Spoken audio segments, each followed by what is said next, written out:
Hello dear student. Multimedia के इस lecture notes में आपका स्वागत है। हम उम्मीद करते हैं कि आप मेरे द्वारा प्रोवाइड की गई वीडियोस या पीडीएफ आपको समझ आता होगा। अगर आपको मेरे द्वारा प्रोवाइड की गई वीडियो या नोट्स में आपको कोई प्रॉब्लम हो तो आप मुझे पर्सनली कॉल या कांटेक्ट करके उस टॉपिक से रिलेटेड प्रॉब्लम को सॉल्व कर सकते हैं। ठीक है, तो आज की टॉपिक है principle of animation. Principle of animation बहुत ही इम्पोर्टेंट टॉपिक है और हर बार नियर अबाउट ऐसा कोई बार नहीं होगा जब से ये सब्जेक्ट कह सकते हैं कि ये हर बार क्वेश्चन में 5 नंबर का क्वेश्चन आता ही है।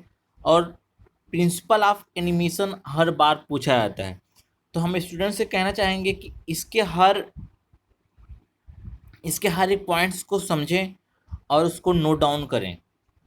प्रिंसिपल ऑफ एनिमेशन क्या है? ये प्रिंसिपल ऑफ एनिमेशन 1981 में क्या हुआ? प्रिंसिपल इसमें टोटल 12 प्रिंसिपल दी गई। सॉरी, इसमें टोटल 12 प्रिंसिपल दी गई। 1930 में ये क्या हुआ था? स्टार्ट हुआ था। और दो वैज्ञानिक थे, ओली जॉनसन एंड फ्रैंक थॉमस ने एक पुस्तक लिखी थी, the evolution of life Disney animation. तो इसमें इस प्रिंसिपल का पूर्णतः यूज किया गया है। इस प्रिंसिपल का पूर्णतः यूज किया गया है। अगर हम कोई एनिमेशन क्रिएट कर रहे हैं, एनिमेटेड वीडियो या कोई फिल्म क्रिएट कर रहे हैं, तो जो एनिमेशन है यानी कि जो प्रिंसिपल ऑफ एनिमेशन है, ये हमारे लिए बहुत ही महत्वपूर्ण भूमिका निभाएंगे।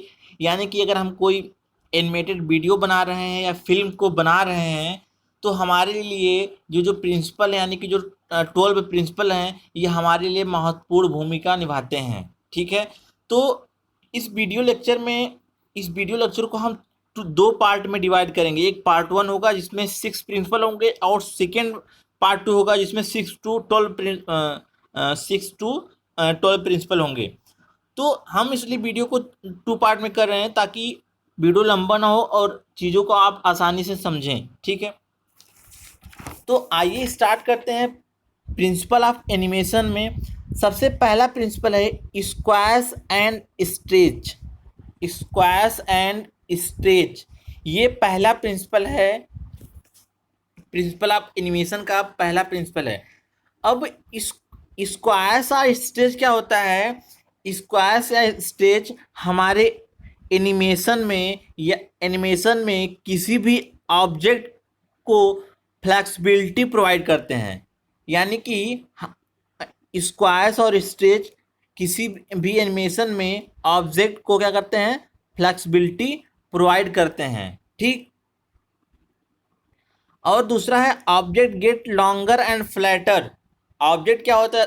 क्या ऑब्जेक्ट लॉन्गर और फ्लैटर, यानी कि फ्लैटर मतलब चपटा हो जाता है। जैसे अब यहाँ पे कोई क्या है, यहाँ पे कोई स्क्वायर्स है, इस पे हम जब इसको रखेंगे तो ये क्या हो जाएगा? ये चौड़ा हो जाएगा। जब इस पे से हम ये हटा देंगे तो क्या हो जाएगा? ये लंबा हो जाएगा। ठीक है, तो स्क्वायर्स और स्ट्रेस का एग्जांपल हम बाउंसिंग बाल का ले सकते हैं। बाउंसिंग बाल, जब बाउंसिंग बाल ग्राउंड पे गिरती है तो बाल क्या होती है? इलास्टिक होती है, और वो क्या होती है? फ्लैट हो जाती है, यानी कि चपटी हो जाती है। तो एनिमेशन में इसी प्रकार का शेप देकर ऑब्जेक्ट को रियलिस्टिक बनाया जाता है। यानी कि स्क्वायर्स और स्टेज का यूज करके एनिमेशन में ऑब्जेक्ट के को रियलिस्टिक बनाया जाता है। या हम कह सकते हैं कि स्क्वायर्स और स्ट्रेट ऑब्जेक्ट को डिफॉर्म करता है। डिफॉर्म मतलब उसको एक तरीके से कह सकते हैं कि वो ऑब्जेक्ट कितना सॉलिड है, वो ऑब्जेक्ट के बारे में पता करने का एक क्या है? ये प्रोसेस है, यानी कि ये प्रिंसिपल है। ठीक है, हम एक एग्जांपल के माध्यम से आपको समझाना चाहेंगे। आप यहाँ पे देख पा रहे होंगे कि यहाँ पे क्या है? ये बाउंसिंग बाल है। यहाँ पे बाउंसिंग बाल, ये क्या है? यहाँ से ऊपर से बाउंसिंग बॉल आ रही है। ठीक है, आ रही है। तो ये जो बाउंसिंग बॉल आ रही है, इसको हम क्या बोलेंगे, इसको हम स्टेज बोलेंगे। ठीक है, अब यहाँ पे क्या हुई, ये जमीन पे गिरी। ठीक है, अब यहाँ पे ये जमीन पे गिरी, अब ये अब गति करेगी ऊपर जाने के लिए। ठीक है, अब ऊपर जाने के लिए गति करेगी, ऐसे जाएगी। ठीक है, यानी कि जो गति करती है ऊपर जाने के लिए, इसको हम क्या बोलते हैं, इसको आज जैसे आप सेकंड वाले में आप देख पा रहे होंगे कि यहाँ पे आ रही है, ये क्या है, बाल जब जमीन पे गिरती है तो क्या ये स्ट्रेच है। अब यहाँ पे गिरी है, जो फील्ड में ग्राउंड में गिरी है, इसके गिरने के बाद जो गति लेती है ऊपर जाने के लिए, तो ये क्या है, स्क्वायर्स है। ठीक है, तो एग्जाम के व्यू में अगर ये पूछा जाता तो आपको सीधा सीधा स्क्वायर्स और स्ट्रेच के बारे में लिखना है कि स्क्वायर स्ट्रेच किसी ऑब्जेक्ट को क्या प्रोवाइड करता है। एक एग्जांपल आप बाउंसिंग बॉल का या और भी एग्जांपल आप दे के इसको समझा सकते हैं। ठीक है, अब यहाँ पे देखिए फ्रॉग, मेढक दिख रहे हैं ना, मेढक ऊपर से आ रहे हैं, यहाँ पे ये क्या है, यहाँ पे स्ट्रेच है। ठीक है, लेकिन यहाँ पे क्या है, जैसे गिरा यहाँ पे नीचे गिरा, फिर ये देखिए ऊपर उठने की पूरा गति लगा रहा है, तो ये क्या है, ये है स्ट्रेच। ठीक है, तो ये हुआ स्क्वायर्स एंड स्ट्रेच। ठीक है, अब हम बात करते हैं एंटीसिपेशन। एंटीसिपेशन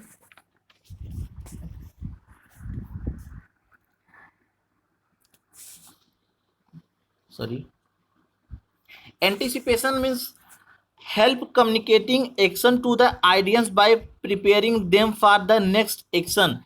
इसका मतलब ये होता है कि एंटीसिपेशन का तात्पर्य ये होता है कि किसी भी घटना के होने से पहले माइंड को प्रिपेयर करना है ही एंटीसिपेशन कहते हैं। जैसे मान लेते हैं, अब जैसे यहाँ पे मैंने एंटीसिपेशन का पिक्चर दिया हुआ है कि यहाँ पे देखिए, जैसे अगर कोई प्लेयर अपने हाथ में बॉल है लिया है, अब उसके हाथ के पीछे किए किए तो यह अंदाजा लग जाता है कि वो बॉल फेंकने के लिए तैयार है। ठीक है, तो मानते हैं इसे एंटीसिपेशन का मतलब होता है किसी, जैसे अब मान लीजिए कोई एनिमेशन वीडियो चल रही है। ठीक है, एनिमेशन वीडियो चल रही है, अगर मान लो यहाँ पे कोई प्लेयर खेल रहा है, कोई प्लेयर बॉल फेंक रहा है, तो जो व्यूअर्स होंगे उनके माइंड में ये होगा कि अब ये पर्सन बॉल फेंकने वाला है या ये बॉल मारने वाला है। ठीक है, तो एंटीसिपेशन का मतलब ये होता है कि help communicating action to the audience by preparing them for the next action. मतलब कि किसी घटना से होने से पहले वो अपने माइंड को तैयार करता है कि अब ये पर्सन क्या करेगा, इस काम को स्टार्ट करेगा, प्रिपेयर करेगा, लास्ट में वो एंड करेगा। ठीक है, तो अब यहाँ पे आप देख पा रहे हैं कि एंटीसिपेशन ये क्या है, ये बाल फेंकने के लिए तैयार, यानी कि अपने हाथों को पीछे करेगा, पैर को पीछे करेगा, फिर हाथ उठा के फेंके, मतलब इस तरीके से हमारे मन में एक इमेजिनेशन बनता है। तो ये क्या है, एंटीसिपेशन है। Those action animation are realistic, इस तरीके के एक्शन क्या होते हैं, रियलिस्टिक बनाते हैं। यानी कि ये जो एंटीसिपेशन है, इस तरीके का जो प्रिंसिपल है, क्या होता है, ये किसी भी एनिमेटेड वीडियो को या एनिमेशन को रियलिस्टिक बनाता है। ठीक है, अब हम स्टार्ट करते हैं तीसरा, स्टेजिंग के बारे में। It is the presentation of any idea so that is the completely and unmistakably clear. Means ये होता है कि जब कोई, मान लीजिए अब कोई मूवी, आप कोई, ये क्या है, स्टेजिंग क्या है, स्टेजिंग का मोस्ट इम्पॉर्टेंट थिंग। जब हम कोई एनिमेटेड वीडियो या फिल्म बनाते हैं, तो जो बनाने के लिए एक चीज़ ध्यान देना होता है कि कैमरे का एंगल, सेटअप, या जो ऑडियंस बैठ कर देख रहा है वो उसको कैसा दिख रहा है, कहीं बैकग्राउंड में कोई कमी तो नहीं है, या एक तरीके से कहीं कोई फॉल्ट तो नहीं है कि जो व्यूअर्स देख रहा है उसको गलत कहीं दिख रहा है, ऑडियंस जहाँ पे बैठा है उसे कुछ मिस्टेक तो नहीं दिख रहा है।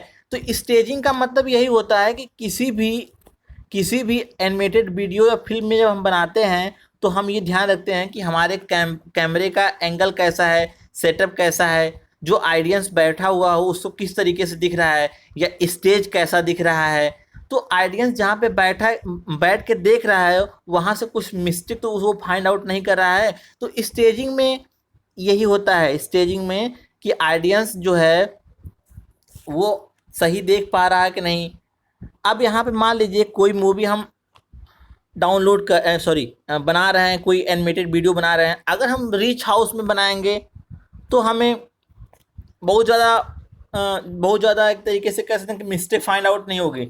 लेकिन वही चीज़ अगर हम किसी पुअर हाउस में बनाएंगे तो आप वॉल का पेंट दे सकते हैं, बहुत सारे आप बैकग्राउंड दे सकते हैं जिसमें आपको कमी दिखेगी। ठीक है, तो ये हुआ स्टेजिंग। अब बात करते हैं चौथा, pose, to pose and straight ahead. Sorry,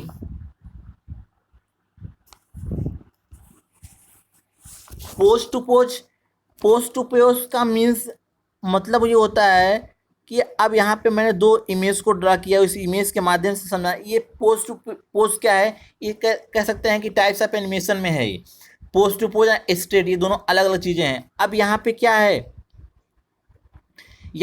ये पोज टू पोज है। ठीक है, पोज टू पोज में क्या होता है, ये पोज टू पोज है और ये स्ट्रेट अहेड है। मीन्स इसमें क्या होता है कि जो एनिमेटर होता है ये अलग अलग फ्रेम बनाता है, अलग अलग फ्रेम में इमेजेस को बनाता है। इसमें आप देख पा रहे होंगे 4 फ्रेम होंगे, 1 2 3 4 फ्रेम हैं।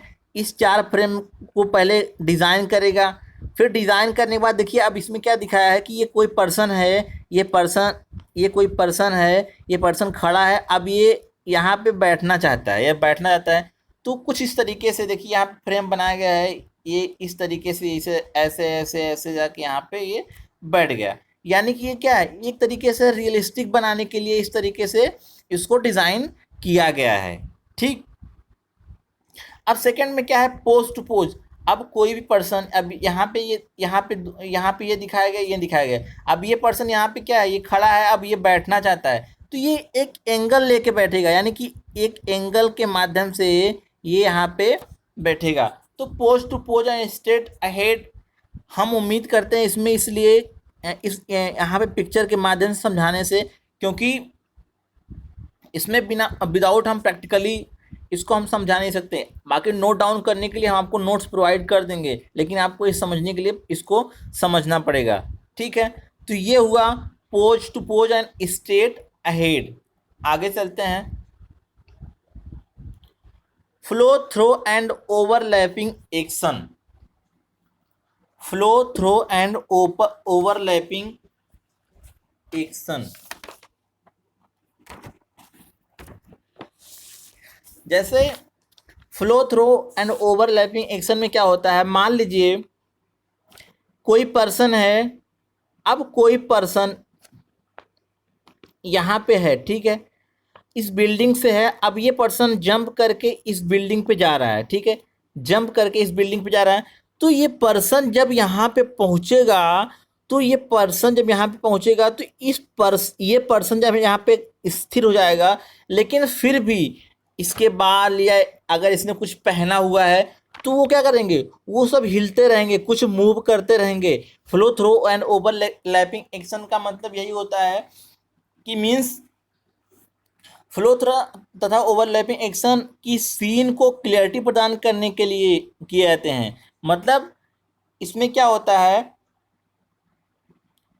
कि जैसे कोई ऑब्जेक्ट है, मान लीजिए मैं बताया कि अगर आप यहाँ से जंप किए तो आपके जो बाल हैं, यानी कि जो बिना बंधे हुए आपके बाल या आप कुछ ऐसा पहने हुए आपके कपड़े थोड़ा थोड़ा मूव करते रहेंगे। Flow through and overlapping action में यही होता है। ठीक है,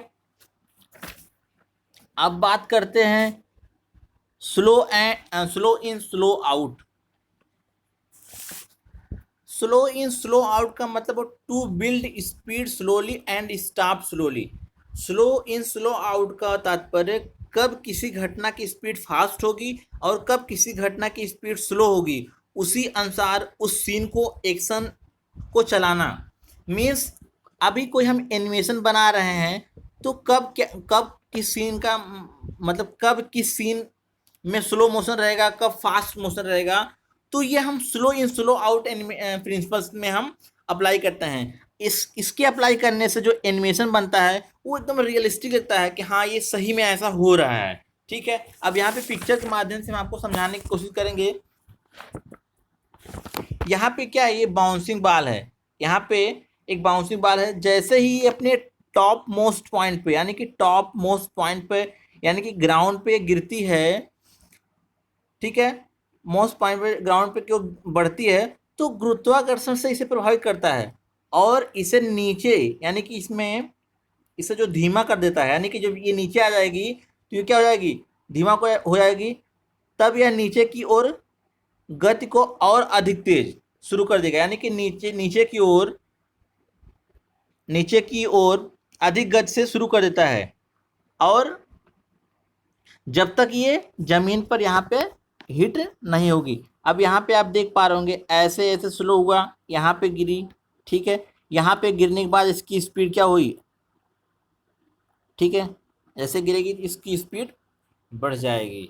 ठीक है, तो देखिए हम एज ए प्रैक्टिकली समझाने की पूरी कोशिश किए हैं। अगर आपको कोई समझने में, बाकी लिखने के लिए सही है, बाकी आपको ये टॉपिक समझ में आना चाहिए। मैटर ये करता है कि आपको लिखना नहीं है, आपको इसको समझना है। तो हम प्रैक्टिकली समझाने का पूरा कोशिश किए हैं इसमें। अगर आपको कोई समझने में, इस टॉपिक में कोई प्रॉब्लम होगी तो आप मुझे कॉल कर सकते हैं, मैसेज कर सकते हैं, अगर एक भी पॉइंट्स को समझने में आपको प्रॉब्लम हो रही है तो। बाकी इसका पार्ट 2 हम जल्दी बनाएंगे और इसको आपको प्रोवाइड करेंगे। और साथ ही साथ आज के इस टॉपिक को कंप्लीट करने के बाद आज आपका मल्टीमीडिया एंड एनिमेशन का लेक्चर कंप्लीट हो चुका है। अब एक वीडियो हम आपको प्रोवाइड करेंगे जिसमें क्वेश्चन सीरीज रहेगी, एग्ज़ाम में कौन कौन से क्वेश्चन, किस टाइप के क्वेश्चन एग्ज़ाम में पूछे जाते हैं और कौन कौन से क्वेश्चन ज़्यादा इंपॉर्टेंट हैं, किस चैप्टर के क्वेश्चन ज़्यादा पुटअप होते हैं। एक नेक्स्ट वीडियो में हम एक वीडियो प्रोवाइड करेंगे जिसमें हम ये सारी चीज़ें आपको बताएंगे। तो थैंक यू फॉर वॉचिंग।